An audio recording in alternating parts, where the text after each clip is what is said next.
الحمد لله رب العالمين والعاقبة للمتقين والصلاة والسلام على سيد الأنبياء والمرسلين وعلى آله وأصحابه وإخوانه من النبيين والصديقين.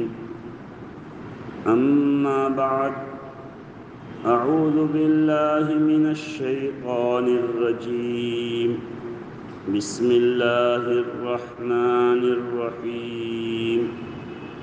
إن صلاتي ونسكي ومحياي ومماتي لله رب العالمين.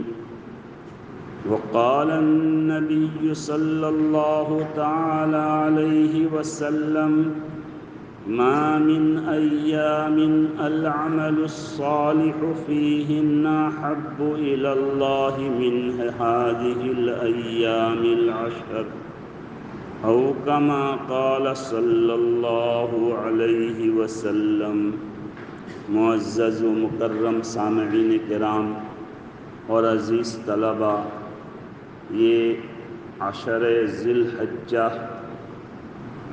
ذی الحجہ کے مہینے کا پہلا عشرہ چل رہا ہے، جس کی آج 4 تاریخ ہے. اللہ تبارک و تعالیٰ نے جو دن بنائے ہیں ان میں سب سے افضل عشرہ یہی عشرہ ہے، اور تمام دنوں میں سب سے افضل دن یوم عرفہ ہے، یعنی 9 ذی الحجہ کا دن.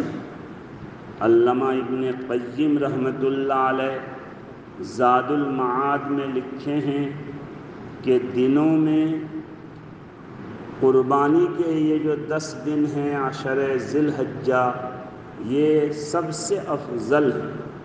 یہاں تک کہ رمضان کے مہینے کے دنوں سے بھی یہ افضل ہے.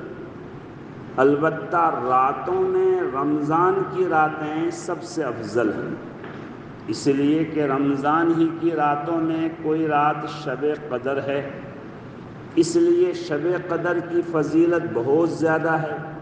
تو راتوں میں تو رمضان کی راتیں زیادہ فضیلت والی ہیں، مگر دنوں میں یہ عشرہ اور اس عشرہ کے جو ایام ہیں یہ زیادہ فضیلت والے ہیں. اسی لیے اس عشرہ میں عبادت اور نیکی اللہ کو بہت پسندیدہ ہے. ہمارے نبی صلی اللہ علیہ وسلم نے ارشاد فرمایا کہ اللہ تعالیٰ کے نگاہ میں ان ایام میں عبادت اور نیکی، چاہے وہ بدنی عبادت ہو، نماز پڑھے، روزہ رکھے، ذکر تسبیح تلاوت کرے، یا مالی عبادت ہو کہ صدقہ کرے، خیرات کرے، قربانی کے ایام میں قربانی کرے، تو اللہ کو ان دنوں میں عبادت اور نیکی بہت زیادہ پسندیدہ ہے. اتنا زیادہ اور کسی دن میں نیکی اور عبادت اللہ کو محبوب اور پسندیدہ نہیں. اسی لیے جس طرح ہم رمضان کے مہینے کو عبادت کا مہینہ سمجھتے ہیں، رمضان کے مہینے میں عبادت کا خصوصی اہتمام کرتے ہیں، اسی طرح اس عشرہ میں بھی نیکی کا، عبادت کا، تلاوت کا، نوافل کا، صدقہ خیرات کرنے کا اہتمام کرنا چاہیے. اور اس عشرہ کا جو آخری دن ہے، جس کو قربانی کا دن یوم النحر کہتے ہیں، اس دن اللہ کے نگاہ میں سب سے زیادہ محبوب عمل اللہ کی رضا کے لیے خون بہانا ہے، یعنی قربانی کرنا ہے. اس لیے جو بھی صاحب استطاعت ہو، یعنی جن کے پاس ضرورت اصلیہ کے علاوہ 52.5 تولہ چاندی، 7.5 تولہ سونا، یا ان دونوں میں سے کسی کی قیمت کے برابر روپیہ، پیسہ، مال تجارت ہو، یا کوئی بھی زائد سامان ہو.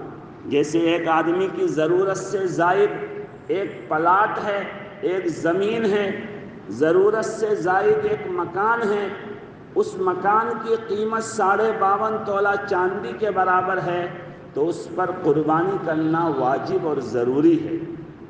اللہ کے نبی صلی اللہ علیہ وسلم نے یہ فرمایا کہ جو آدمی طاقت رکھتا ہو قربانی کرنے کی پھر بھی قربانی نہ کرے تو اس کو ہمارے عیدگاہ میں آنے کی ضرورت نہیں، وہ ہمارے عیدگاہ میں نہ آئے، وہ ہمارا آدمی نہیں ہے۔ اس لیے جن مسلمانوں کو اللہ نے استطاعت دی ہے، طاقت دی ہے، انہیں قربانی کا ضرور اہتمام کرنا چاہیے۔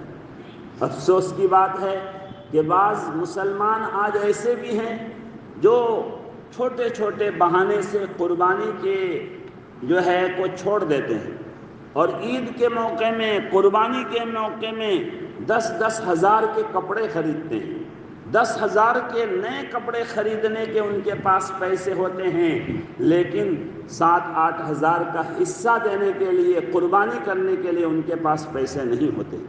حالانکہ کسی بھی تہوار کے موقع میں نیا کپڑا خریدنے کا کوئی ثبوت نہیں ہے، کوئی فضیلت نہیں ہے۔ بس اللہ کے نبی نے اتنا ہی فرمایا ہے کہ عید میں، بقرعید میں، جمعہ کے دن آدمی کے پاس، اپنے پاس جتنے موجود کپڑے ہیں ان میں سے جو بہتر کپڑا، اچھا کپڑا ہے، اس کو پہن کر عیدگاہ جائے، اس کو پہن کر جمعہ کے لیے مسجد میں آئے۔ اس کی فضیلت ہے۔ نیا کپڑا ہونا کوئی ضروری نہیں۔ بہت مرتبہ ایسا ہوتا ہے کہ ایک آدمی کے پاس پرانا کپڑا زیادہ قیمتی ہے، نیا کپڑا درزی نے اچھا نہیں سلا، لہذا ان کو نیا کپڑا زیادہ پسند نہیں ہے، اس سے زیادہ ان کی نگاہ میں پرانا کپڑا پسندیدہ ہے، تو ان کے لیے پرانا کپڑا پہن کر عیدگاہ میں آنا، جمعہ کے لیے مسجد میں آنا افضل ہوگا۔ اس لیے قربانی کا اہتمام ضرور کرنا چاہیے، اور قربانی خالص اللہ کی رضا کے لیے کرنی چاہیے۔ قرآن میں اللہ تعالیٰ نے اعلان فرمایا اور ہمارے نبی صلی اللہ علیہ وسلم نے امت کو سنایا کہ ہماری نماز، ہماری قربانی خالص اللہ کی رضا کے لیے ہونی چاہیے۔ بہت مرتبہ ہم قربانی تو کرتے ہیں مگر اس لیے کرتے ہیں کہ ورنہ سماج میں ہماری ناک کٹ جائے گی، لوگ ہم کو کیا کہیں گے کہ فلاں آدمی غریب بن گیا، قربانی بھی نہیں کیا۔ اس لیے قربانی ایک آدمی کرے تو ان کی قربانی قبول نہیں ہوگی۔ قربانی انہی کی قبول ہوگی جو خالص اللہ کی رضا کے لیے، اللہ کے نبی صلی اللہ علیہ وسلم کے حکم کی اطاعت میں اور اس جذبے سے قربانی کرے کہ یہ قربانی آخر کیوں آئی، کس کے بدلے میں آئی۔ ہم نے تو بکرا کو یاد رکھا، لیکن بکرا اور دمبا کن کے بدلے میں اللہ نے بھیجا تھا یہ بھول گئے۔ ہم سب جانتے ہیں کہ اللہ تبارک و تعالیٰ کے حکم کی تعمیل میں حضرت ابراہیم علیہ السلام نے اپنے بیٹے پر چھری چلانا شروع کر دیا تھا۔ بیٹا بھی اتنا مطیع فرما بردار کہ اپنے باپ کو انہوں نے ہدایت دی، کہا کہ میرے اوپر اس طرح چھری چلائیے، مجھے الٹا لٹائیے تاکہ میرے تڑپنے کی وجہ سے آپ کے دل میں رحم پیدا نہ ہو اور اللہ کے حکم کی اطاعت میں کوئی کمی نہ ہو۔ چنانچہ اللہ تبارک و تعالیٰ نے خود قرآن میں اعلان کیا کہ میں نے تو بہت لوگوں سے امتحان لیا، لیکن یہ بلاؤن عظیم، بہت بڑا امتحان تھا کہ بیٹا کو ہمارے راستے میں قربان کر دینا ہے۔ یہ اللہ نے بہت کٹھن امتحان فرمایا، مگر اس کٹھن امتحان میں باپ بیٹے دونوں 100/100 نمبر لائے، اعلیٰ نمبر سے کامیاب ہوئے۔ اللہ تبارک و تعالیٰ نے خود قرآن میں تعریف کی، جبریل امین کو بھیجا، جبریل امین آ کر اللہ کی بڑائی بیان کی، اللہ اکبر اللہ اکبر۔ حضرت ابراہیم علیہ السلام نے جبریل امین کو دیکھا تو انہوں نے کہا لا الہ الا اللہ واللہ اکبر، اللہ کے سوا کوئی معبود نہیں، اللہ سب سے بڑے ہیں، بیٹا ہمارا بڑا نہیں ہے، اللہ کے حکم کی اطاعت میں بیٹا کو قربان کر رہا ہوں، بیٹا ہمارا معبود نہیں ہے، ہمارا معبود تو اللہ ہے، ہم تو بندہ ہیں، اللہ ہم کو جو حکم کر رہے ہیں اس کو ہم پورا کر رہے ہیں۔ اسماعیل علیہ السلام نے جب یہ منظر دیکھا تو انہوں نے بھی کہا اللہ اکبر لا الہ الا اللہ وللہ الحمد، کہ اللہ کے لیے تعریف ہے کہ اللہ تبارک و تعالیٰ نے ہمیں اس لائق سمجھا کہ ہم اللہ کے راستے میں جان دے رہا ہوں۔ جان دی ہوئی اس کی تھی، حق تو یہ ہے کہ حق ادا نہ ہوا، اس نے ہی جان دی تھی، انہی کے راستے میں قربان ہونے کے لیتا ہوں، وللہ الحمد۔ اس لیے ایام تشریق میں یعنی 9 تاریخ کے فجر سے لے کر 13 تاریخ کے عصر تک ہر نماز کے بعد ان تکبیر تشریق کا پڑھنا واجب اور ضروری ہے، اور اللہ تعالیٰ نے ان تکبیرات کو جو ہے پڑھنے کا جو اپنے نبی کے ذریعہ طریقہ سکھایا، وہ یہ طریقہ سکھایا کہ بلند آواز سے تکبیر پڑھنی ہے۔ جہاں ہم کو چیخنا اور چلانا ہوتا ہے تو وہاں ہماری آواز نہیں نکلتی۔ حجاج کرام کے لیے لبیک اللہم لبیک لبیک لا شریک لک لبیک تلبیہ زور سے پڑھنا چاہیے، تو آواز ہی نہیں نکلتی۔ تکبیر تشریق میں پوری مسجد بھری رہے لیکن آواز گونجتی ہی نہیں ہے، لوگوں کے منہ سے آواز نہیں نکلتی ہے۔ جہاں اللہ کے نبی نے بلند آواز سے پڑھنے کو بہتر کہا، وہاں ہماری آواز نہیں نکلتی، اور جہاں پر ہم کو اللہ نے کہا کہ اللہ کو آہستہ سے پکارو، سرن یہ کام کرنا بہتر ہے، وہاں ہم خوب ہنگامہ کے لیے ہلہ کرنے کے لیے تیار رہتے ہیں۔ تو تکبیر تشریق کا بھی اہتمام کرنا چاہیے، اور ان ایام میں صرف نمازوں کے بعد نہیں بلکہ چلتے پھرتے اٹھتے بیٹھتے بازاروں میں دکانوں میں گھروں میں ہر جگہ یہی ترانہ پڑھتے رہنا چاہیے۔ ان ایام تکبیر تشریق میں تکبیر تشریق سے زیادہ افضل کوئی ذکر نہیں۔ اللہ اکبر لا الہ الا اللہ واللہ اکبر وللہ الحمد۔ جس تکبیر میں پہلا والا حصہ حضرت جبریل امین کا ہے، دوسرا والا حصہ جو ہے حضرت خلیل اللہ ابراہیم علیہ السلام کا ہے، اور تیسرا حصہ ذبیح اللہ حضرت اسماعیل علیہ السلام کا ہے۔ ان تینوں کو ٹکڑوں کو جمع کر کے ہمارے نبی صلی اللہ علیہ وسلم نے ہمیں یہ تعلیم دی ہے کہ ایام تشریق میں ہم تکبیر تشریق کثرت سے پڑھیں، ہر نماز کے بعد پڑھیں، ہر نماز کے بعد بلند آواز سے پڑھیں۔ تو ان ایام کا ایک عمل تکبیر تشریق پڑھنا بھی ہے، اور ابھی بتایا کہ وہ قربانی کے جو ایام ہیں 10، 11، 12، یہ 3 دن قربانی کے دن ہیں۔ ان 3 دن کو ایام تشریق کہنے کی وجہ یہ بھی ہے کہ تشریق کا معنی ہے گوشت سکھانا، چونکہ ان ایام میں پہلے زمانے میں گوشت سکھاتے تھے، آج بھی سکھاتے ہیں، مگر آج سکھاتے کم ہیں، تبرید زیادہ کرتے ہیں۔ عربی میں تشریق کے مقابل میں تبرید آتا ہے، جس کا معنی ٹھنڈا کرنا، یعنی لوگ فریج میں گوشت بھر دیتے ہیں، کہتے ہیں ضروری نہیں ہے تقسیم کرنا۔ صحیح بات ہے، ضروری نہیں، مگر پورے سال میں ایک مرتبہ ایک عمل کر رہے ہیں، اس عمل میں صرف ضروری پر عمل کریں گے تو مستحب والی صورت پر کب عمل کریں گے؟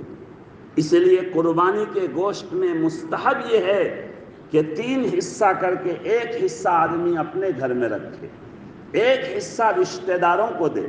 بہت مرتبہ ہم سوچتے ہیں کہ ہمارے سب رشتہ دار قربانی کیے ہیں، وہاں بھیج کے کیا فائدہ؟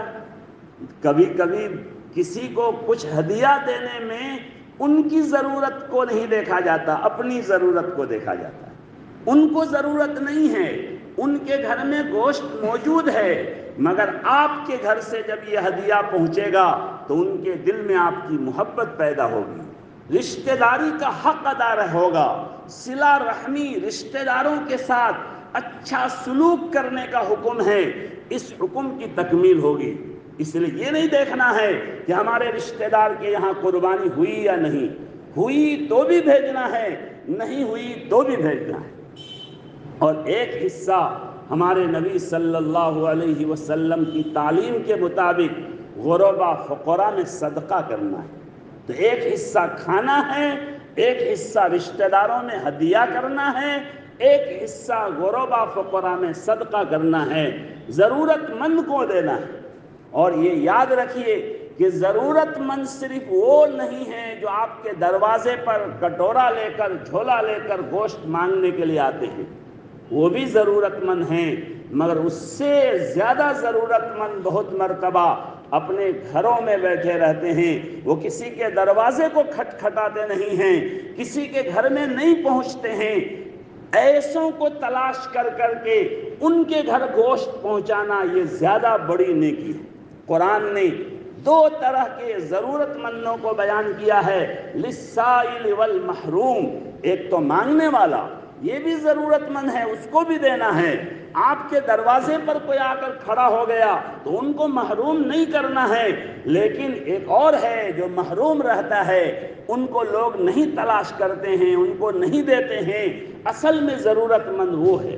لہذا ہمیں یہ بھی معلوم کرنا چاہیے کہ ہمارے محلہ میں، ہمارے سماج میں کوئی ایسا آدمی تو نہیں ہے جن کے گھر میں قربانی نہیں ہوئی ہے، لیکن وہ غیرت مند آدمی ہیں، وہ شریف آدمی ہیں، وہ کسی کے سامنے ہاتھ پھیلانے والا آدمی نہیں ہے، وہ گھر میں نمک روٹی کھا کر جو ہے نمک بھات کھا کر رہے گا، وہ کسی کے دروازے پر نہیں جائے گا۔ ان کے گھر میں خود لے جا کر پہنچانا یہ بہت بڑی نیکی ہے۔ بہت مرتبہ مانگنے والے اتنا گوشت جمع کر لیتے ہیں کہ خود قربانی کرنے والوں کے گھر میں اتنے گوشت نہیں ہوتے، لیکن وہ بیچارے جو کسی کے دروازے پر نہیں پہنچتے ہیں، ان کے گھر میں چولہا تو جلتا ہے لیکن گوشت نہیں پکتا ہے۔ ان کے بچوں پر کیا گزرتا ہوگا، ان پر کیا گزرتا ہوگا۔ ایسے لوگوں کو تلاش کر کے دینا یہ بہت بڑی نیکی کا کام ہے۔ اس لیے قربانی کا اہتمام کرے، قربانی کے گوشت کا جو مستحب طریقہ ہے اس طریقے کے مطابق تقسیم کرے۔ ہاں اگر بہت بڑی فیملی ہے کہ اگر ایک ہی حصہ ہم رکھیں گے تو ایک ہی ٹائم میں ختم ہو جائے گا، تو ان کے لیے اجازت بھی ہے، رخصت بھی ہے کہ ٹھیک ہے تم زیادہ رکھ لو، پورا ہی رکھنا ہے رکھ لو۔ اگر کوئی تمہارا کوئی پڑوسی ضرورت مند نہیں ہے تو کوئی حرام بات نہیں ہے رکھنا پورا، لیکن سال میں ایک مرتبہ جو کام ہو اس کا تو ایک چھوٹا چھوٹا افضل اور مستحب کو تلاش کر کے اس پر عمل کرنے کی کوشش کرنی چاہیے۔ آخری بات یہ ہے کہ قربانی یہ اصل میں ہمارے جذبات کی قربانی کا سبق دیتی ہے کہ ہم اپنی اولاد کی قربانی، اپنی جان مال جاہ عزت کی قربانی کے لیے تیار رہیں۔ ہم بندہ ہیں، اللہ کے حکم کی اطاعت کے لیے اپنی جان دینے کی ضرورت پڑے، اپنا مال خرچ کرنا پڑے، اپنی اولاد کو قربان کرنا پڑے، ہمارے سامنے اللہ کا حکم، اللہ کا دین زیادہ بڑا ہے، ہمارے سامنے ہماری اولاد کی زیادہ حیثیت نہیں۔ تو قربانی اس جذبہ کے ساتھ جب ہوتی ہے تو قربانی کی شکل کے ساتھ اس کی روح جو ہے انسان کو حاصل ہوتی ہے، جو اصل مقصود ہے۔ اور قربانی یہ کسی کو تکلیف پہنچانے کے لیے نہیں ہے، چنانچہ آپ سب جانتے ہیں مسائل کتابوں میں لکھے ہوئے ہیں کہ قربانی کے جانور کو بھی تکلیف نہ پہنچائے، اس کو گھسیٹ کر قربان گاہ میں نہ لے جائے، ان کو لٹا کر چھری کو تیز نہ کرے، چھری کو پہلے سے تیز کر لے، چھری تیز چلائے، رگوں کو کاٹنے کے بعد اس کو چھوڑ دے، 4 رگ کٹنے کے بعد مزید آگے چھری نہ چلائے بلکہ اس کو ٹھنڈا ہونے دے، ان کو تکلیف نہ پہنچائے۔ جب جانور کو بھی قربانی کرنے میں ضرورت سے زیادہ تکلیف پہنچانے سے منع کیا گیا ہے تو انسانوں کو تکلیف پہنچانا کیسے جائز ہوگا؟ لیکن افسوس کی بات ہے قربانی کے دنوں میں ہمارے مسلم محلوں کا حال یہ ہوتا ہے کہ ادھر سے مسلمانوں کا گزرنا بھی مشکل ہو جاتا ہے۔ لوگ گندگیوں کو راستے میں پھینک دیتے ہیں، باہر گرا دیتے ہیں۔ ہم یہ مسئلہ بھول جاتے ہیں کہ خون گندگی اس کو گاڑ دینا چاہیے زمین کو کھود کر، یہ بھی اللہ کے نبی نے اس کی تعلیم دی۔ اس سے دوسروں کو تکلیف نہیں ہوگی، خود ہمیں تکلیف ہوتی ہے۔ تو جن لوگوں کے یہاں ہمارے قربانی کرنے کے بعد جانور کو بھگوان تک کا درجہ حاصل ہے، وہ گزرتے ہوں گے تو ان کو کتنی تکلیف ہوتی ہوگی۔ کسی کو بھی تکلیف پہنچانا جائز نہیں، نہ کسی مسلمان کو نہ کسی غیر مسلم کو۔ اپنی زبان اور ہاتھ سے یا کسی بھی طرح کسی کو بھی تکلیف پہنچانا یہ حرام ہے۔ اس لیے ہم اس کا بھی اہتمام کریں کہ قربانی جب کریں تو قربانی کے جانور کا جو خون ہو اس کو کودال سے کھرچ کر اس کو گاڑ دیں، اس کے جو زائد حصے کان وغیرہ ادھر ادھر پھینک دیتے ہیں اس کو اہتمام کے ساتھ گاڑ دیں۔ تھوڑی سی ہم محنت کریں گے مگر ہم بے ضرر آدمی بن جائیں گے، ہماری ذات سے کسی کو تکلیف نہیں ہوگی۔ ہمارے نبی نے ایسے ہی آدمی کو مسلم کہا، المسلم من سلمہ المسلمون، المسلم من سلمہ الناس، جس سے لوگ محفوظ رہیں، اصل میں وہ مسلمان ہے۔ تو ہم اگر مسلمان اپنے آپ کو بنانا چاہتے ہیں تو اس کا بھی اہتمام کریں کہ ہمارے قربانی کے کسی عمل سے بھی کسی کو تکلیف نہ پہنچے، نہ جانور کو پہنچے نہ کسی انسان کو پہنچے۔ اللہ تعالیٰ اخلاص کے ساتھ اللہ کی رضا جوئی کے لیے اسی جذبہ کا استحضار کر کے جس جذبہ کے ساتھ ابراہیم علیہ السلام نے حضرت ذبیح اللہ کے گردن پر چھری چلائی تھی، اللہ ہمیں قربانی کرنے والا بنائے، اور قربانی کرنے کے بعد پھر جو احکام ہیں گوشت تقسیم کرنے کے، قربانی کے فضلات اور زائد حصوں کے گاڑنے سے متعلق، ان پر بھی اللہ عمل کی توفیق دے۔ وآخر دعوانا الحمدللہ رب العالمین۔